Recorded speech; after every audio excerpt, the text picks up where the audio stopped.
This is Engineer Preparatiob. Hope you will be fine. In this channel, I prepared detailed lectures for chemical engineers and also for associate engineers. In this channel, you will find playlists of different engineering subjects which will help you in your study, in your interviews, and also during your professional industrial life. So subscribe my channel for more videos. Dear Preparatiob, hope you will be fine. In this video, I will explain production of sulfuric acid with the help of process flow diagram. The topic will be interesting for you as brimstone term is new and attractive for you people. You know well that for production of sulfuric acid, a source of sulfur is required. So brimstone is an elemental sulfur. Also, you know well that sulfur available in three phases: liquid, gas and solid. So here brimstone is a solid phase sulfur which we will use as a raw material for the production of sulfuric acid. Brimstone or elemental sulfur is also preferred for production of sulfuric acid, but only when that brimstone available at a reasonable cost, as it is a responsibility of engineer that he must produce product of low cost, and it is possible only when he will use low cost raw material is one factor from others.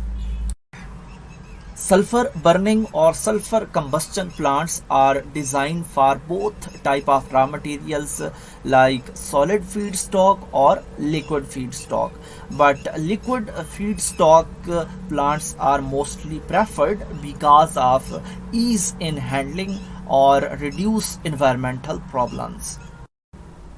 In a typical sulfuric acid plant, solid sulfur is melted before use.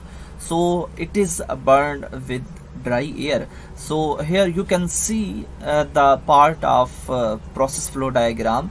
In a first chamber we are inserting air with the help of blower. So it is dried in this tower as it contains moisture or other dust particles. So before use it is clean. In the sulfur burner, sulfur is also provided and air is also provided. So air here will provide oxygen for the combustion process, and sulfur will go into sulfur dioxide form. Sulfur is burned in a refractory lined combustion chamber. So we are talking about sulfur burner. So that chamber or burner or furnace is lined with refractory bricks.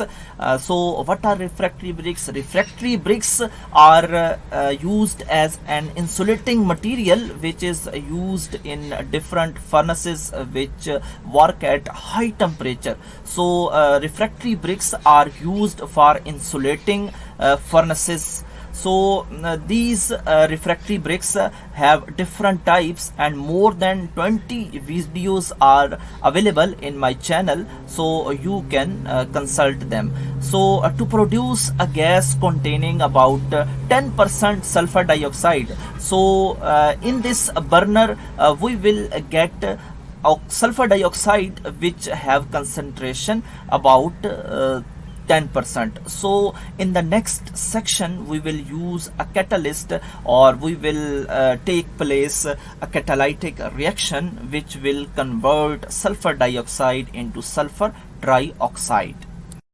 So to convert sulfur dioxide into sulfur trioxide, we will use a catalytic process, catalytic reaction, and we will use a catalyst, or in a single chamber there are 3 or more catalytic beds are used.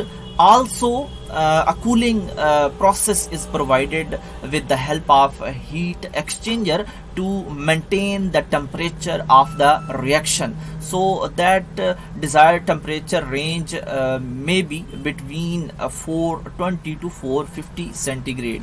In this part of flow diagram, you can see here a converter chamber, and here are three beds. This is one, second and third, and also here are four, or it may be more than four.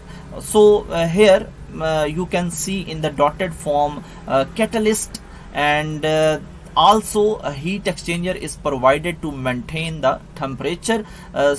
Here we will convert sulfur dioxide into sulfur trioxide in the presence of a catalyst.